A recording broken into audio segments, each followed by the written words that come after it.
The best policy. Luka paused for a moment, catching his breath. He'd only just met Beck, and somehow he already managed to drag her into this mess. Hopefully he could make it up to her. But finding Rollo was his primary concern.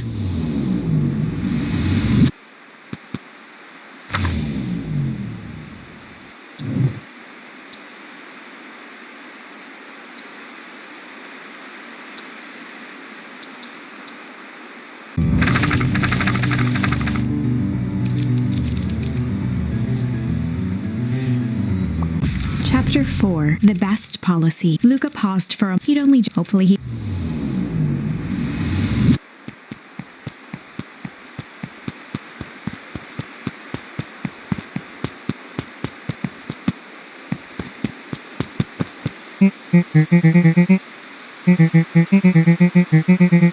Roxy and Fitz looked drained. It was clear they'd spent all day searching.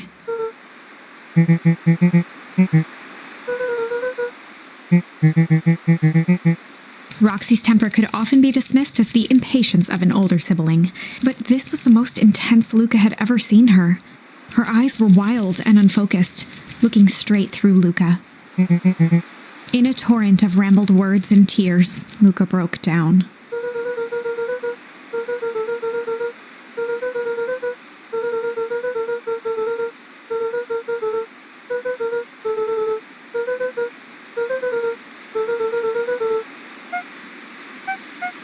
Roxy, still exhausted and angry, softened briefly as her eyes hunted the ground in thought. With a determined sigh, she looked up at Luka. Roxy drew herself up.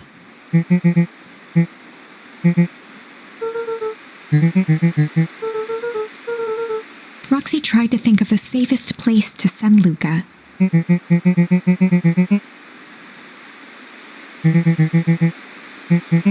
Luka wiped his cheeks and gave a quick nod.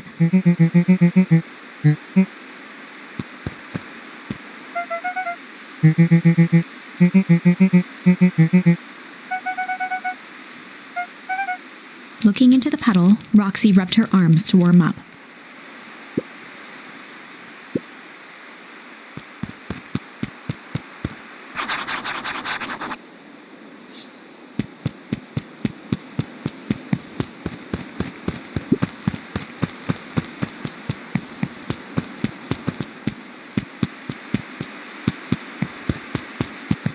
Mr. Nuncreed jumped with a start.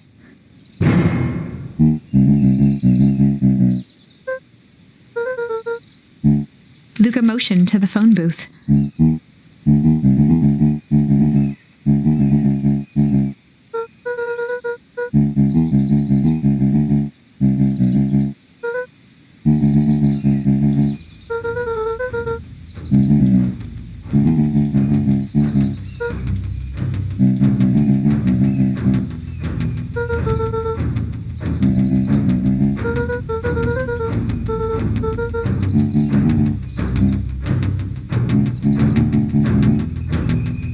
Mr. Nuncreed gently placed one of his substantial hands on Luka's shoulder.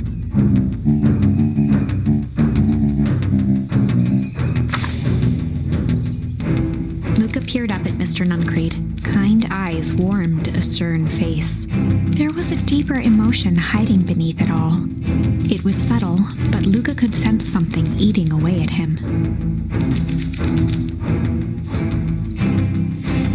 There was a shame lurking behind those eyes, a deep sadness. If Mr. Nuncreed was that worried about Rollo, maybe he could help.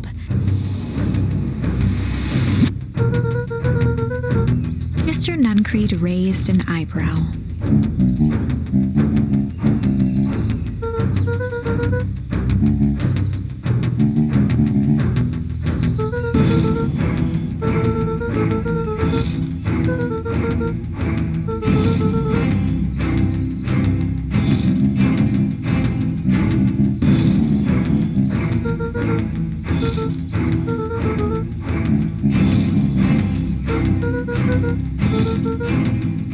Mr. Nuncreed's shoulders slumped. A deep sigh bellowed from his chest.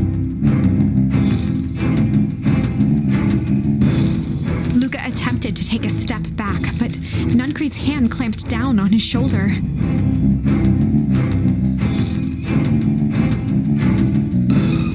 With a firm shove, Nuncreed manhandled Luka into the phone booth. The door latched shut with a mechanical hiss.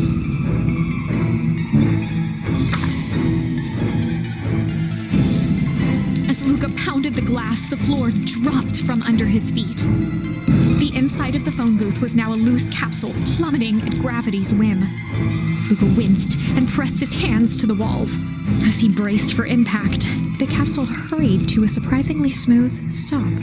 He felt a cold rush of air and opened his eyes with hesitance. Two large figures in hazmat suits occluded his view. Luka heard the deep, resigned voice of Mr. Nuncreed over an intercom. He knows too much. The end. Wait. No. This isn't the end. I know there's still much more. Somehow this went wrong. Okay, let's try something else.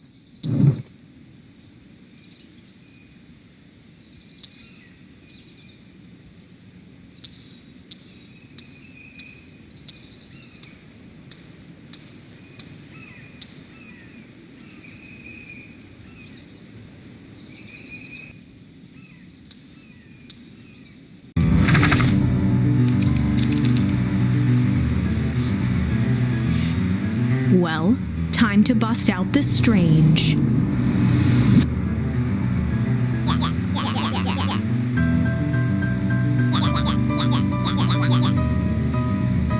Beck stared in silence, the only sign of life being the twitch of an eye.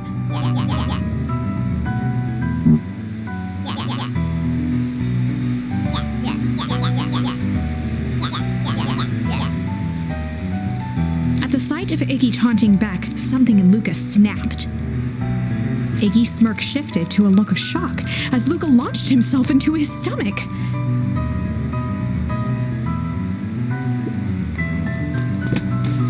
Iggy's clothes were drenched in... Iggy's voice began to slur as he struggled to get up.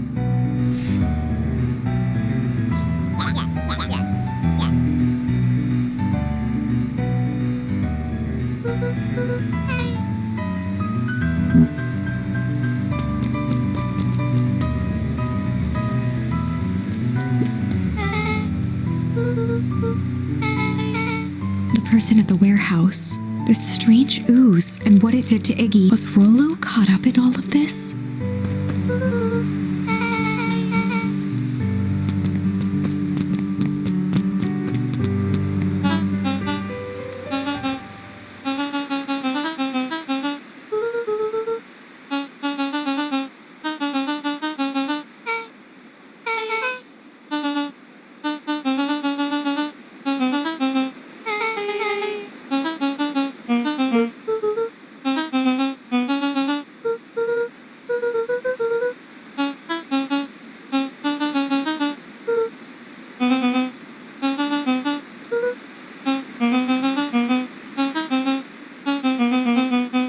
Beck glanced toward Luka.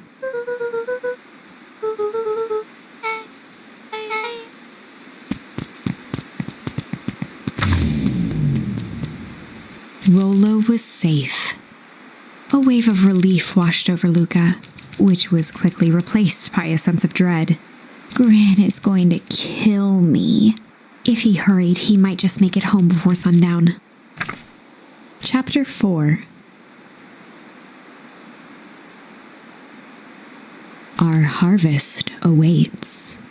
Luka took a deep breath and gingerly opened the door, steeling himself for Gran's wrath.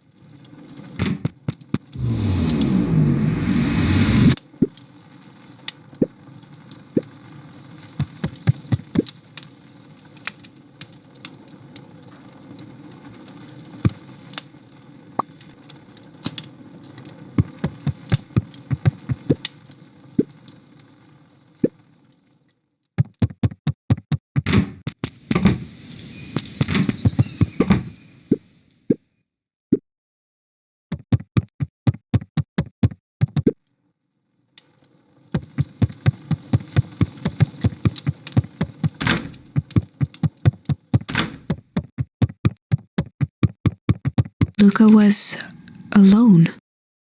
The house was empty.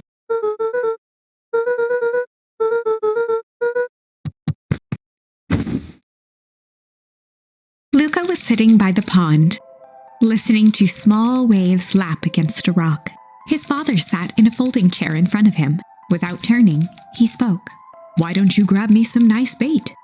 "Sure thing, Dad." Luka hopped over to the tackle box and popped open the lid. Inside was a rolling, buzzing mass. "We're fishing with bees?"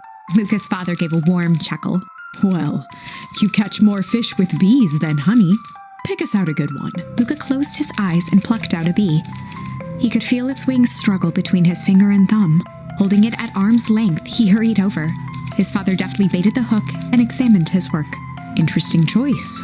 With a practiced flick of the wrist, the line buzzed in a graceful arc. The water accepted it without a splash or ripple. "The wrong choice. But I respect it." The pond began to freeze over. "Sometimes we gotta make the wrong choice before we can make it right." Pallid ice propagated across the still surface with an alarming speed. Luka scrambled back as the ground beneath him turned cold. "Dad, I don't understand." "Sorry, kiddo. Understanding isn't always part of the deal." The relentless ice shot through the fishing line toward his father. "Dad, look out!" His father casually wound the reel. "None of it's your fault, you know. Never was." "Dad, we have to go." Luka grabbed his father's shoulders, trying to pull him away. "Please, you have to run." The ice crackled as it spread across his father's hands. "That's the thing about fishing, Luka." His chest began to crystallize. "You toss your hook in, and you never know what you're gonna pull out." A shock of searing cold ran up Luka's arms. He gave one last desperate tug. The chair tipped backwards in a single frozen mass. Luka tried to stop the momentum, but it was too late. He watched the icy form of his father slam into the hard ground, shattering into 1,000 pieces that crowded around his feet.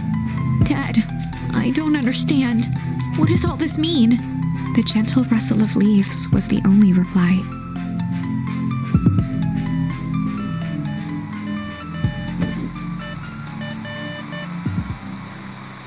Luka's eyes struggled to focus on the walkie-talkie.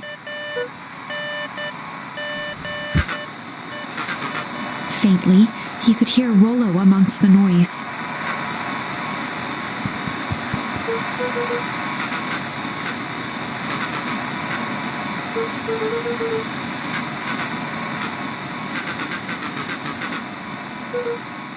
Rollo's voice was coming through more clearly now, but some words were still just static.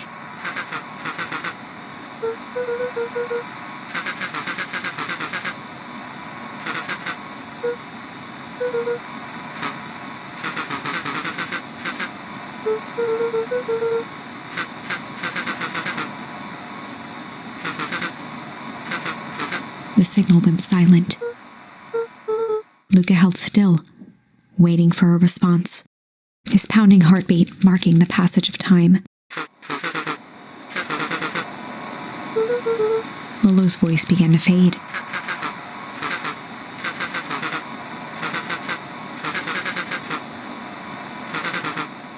With that, the signal died for good.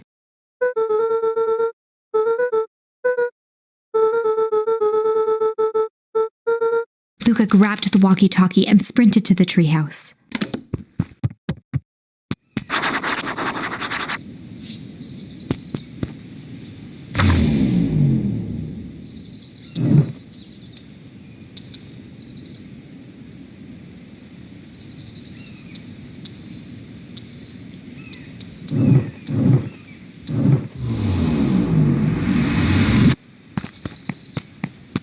Luka heard a group of footsteps approaching.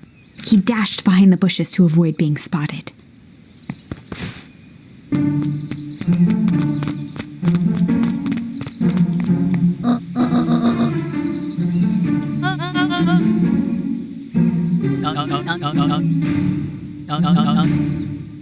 Mr. Tolliver paused, shifting his eyes to one side.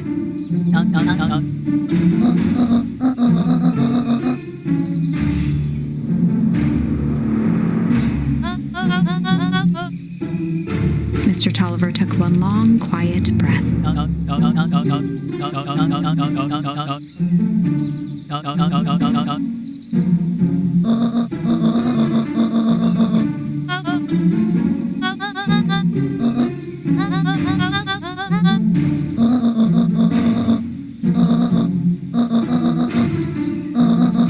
The three shared a determined look.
The two boys shared a mischievous grin.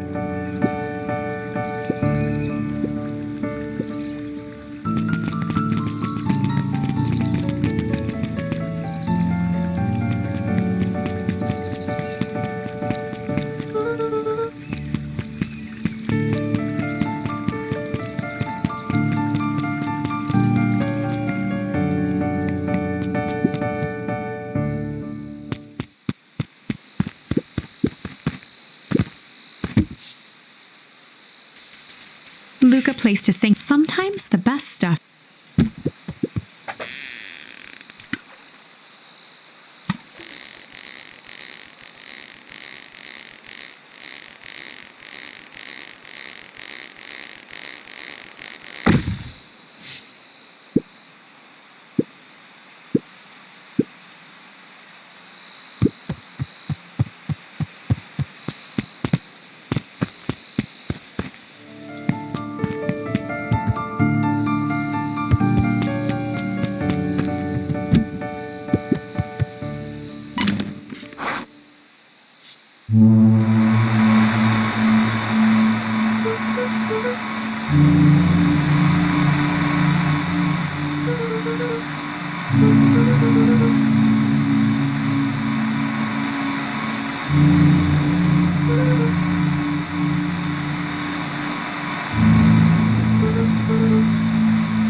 Luka could only see a cloaked shape behind the rocket. He strained to hear as a muffled voice began.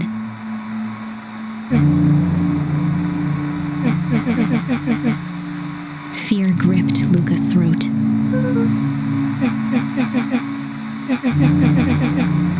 Luka stared at the ground for a moment, trying to place the dampened voice.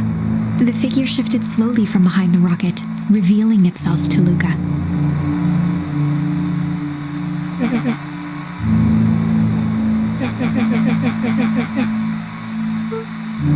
Luka reached over empathetically.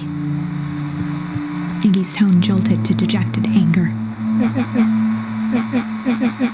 Luka slumped to the ground, overwhelmed by guilt.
Iggy slumped to his knees.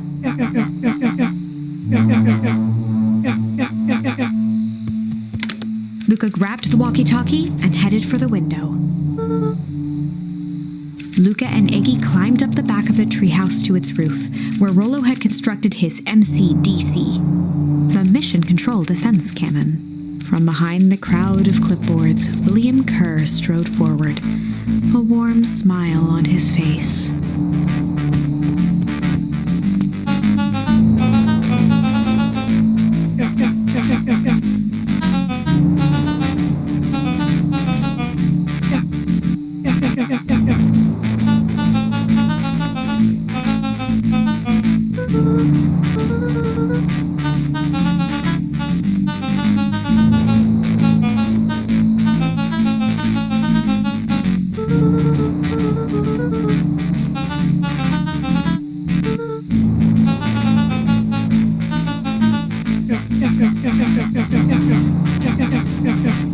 Kerr's smile faltered.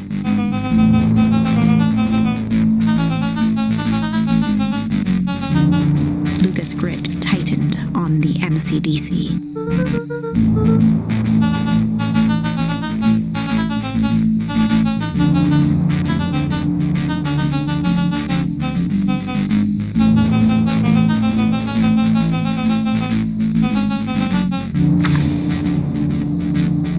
Luka's mind raced. He was caught in a trap. What do you do when there's no hope? Iggy wiped his cheeks with a sleeve. What are you gonna do, Luka?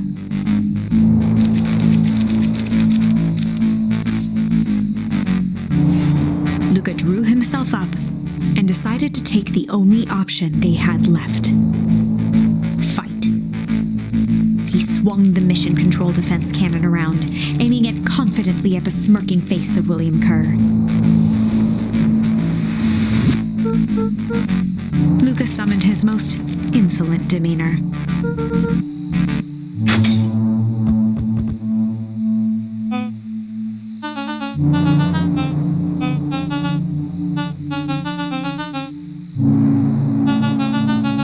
Kerr turned his back on the two boys. With a nonchalant wave of the hand, he made his exit. As the clipboards began to slowly advance on the treehouse, Luka looked to Iggy with resignation in his eyes. The end. That escalated quickly. Maybe discretion was the better part of valor here. Let's put a pin in this for now.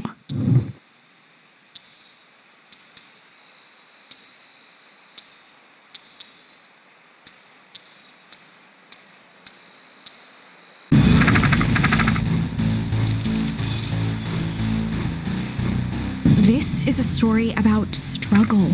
Luka could hear a machine humming somewhere nearby. He felt around wildly, searching for something, anything that could help. His hands found a hard object, maybe a tile. He yanked it free, lifting the cold stone. Let me go! Luka swung the tile as hard as he could at the shape that still held fast to his leg. He heard the crack of glass as the stone hit the assailant's mask. With a muffled yelp, the hand let go. Luka was free and scrambled to the door. He never looked back once on the long run home. Chapter 3. Everything's fine. The next morning, it was quieter than usual at the breakfast table. Only the sound of silverware and chewing interrupted the awkward silence.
Valentine, oldest of Sharper Valentine's children, and heir to the Valentine fortune, had a way of making questions seem like... Mr. Wilder had learned to assume that if he was hearing from Eris, it was because she had taken issue with something he had put in the paper.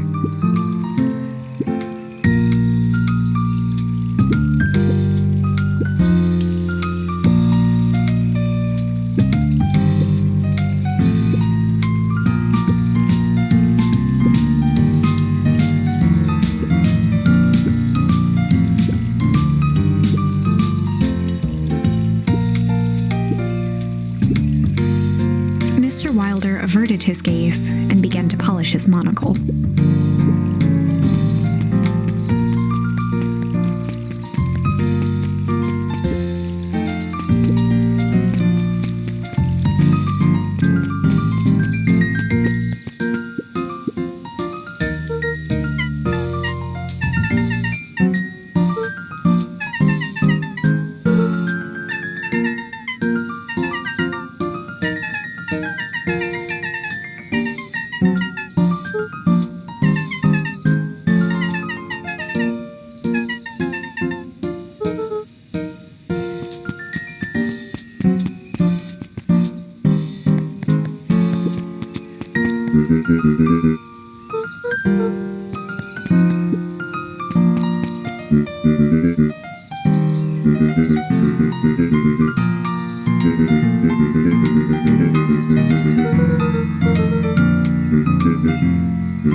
She leaned forward and pinched Luka's cheek.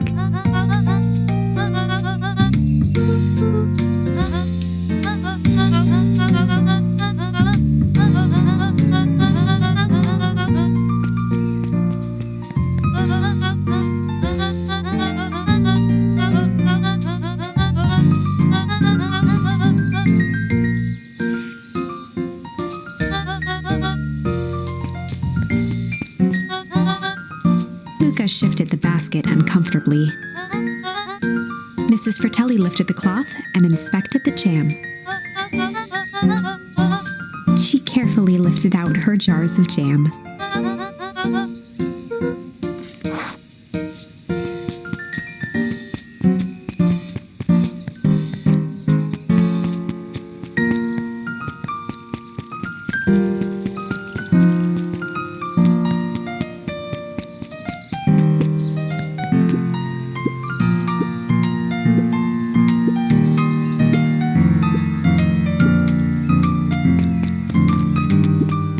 At his counter, Hiram Tolliver was meticulously shining apples.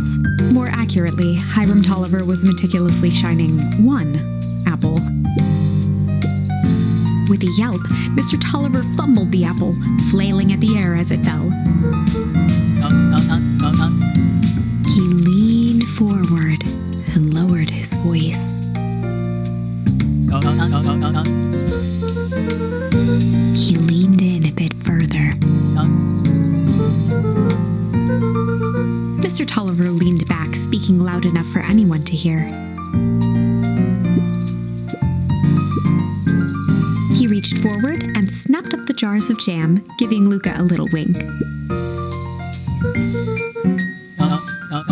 He leaned in for a final whisper.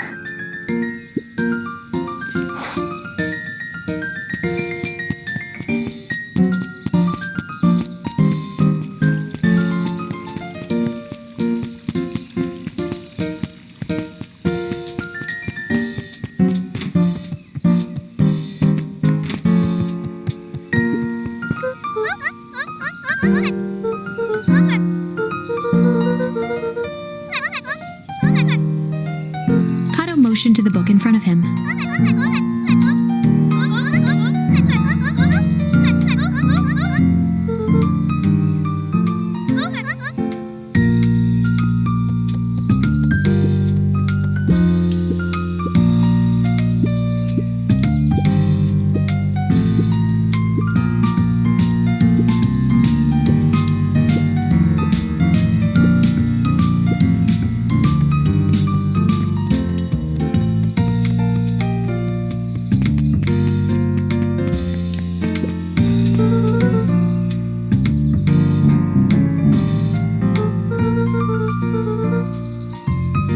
Mr. Nuncreed eyed Luka for a moment, then nodded in agreement.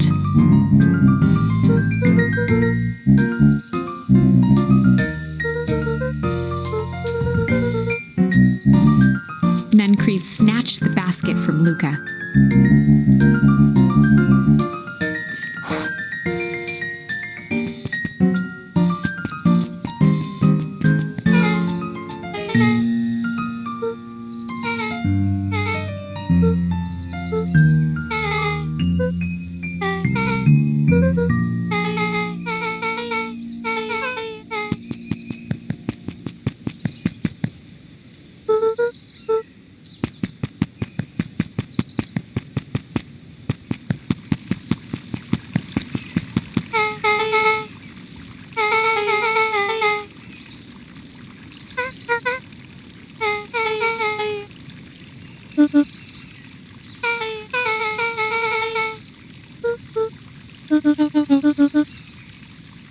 Beck locked eyes with Luka.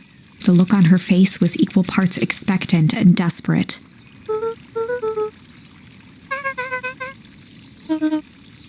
Beck gave Luka a quick nudge.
Jeff dug through his pockets for a bit.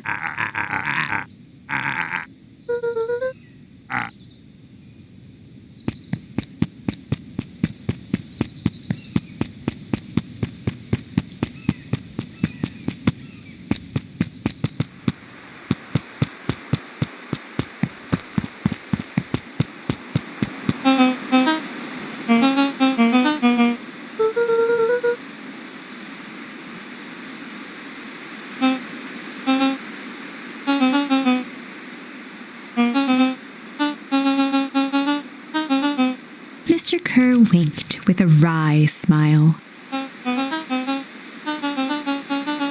He gave Luka an energetic thump on the shoulder.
Beck took a long breath, then gave a firm nod.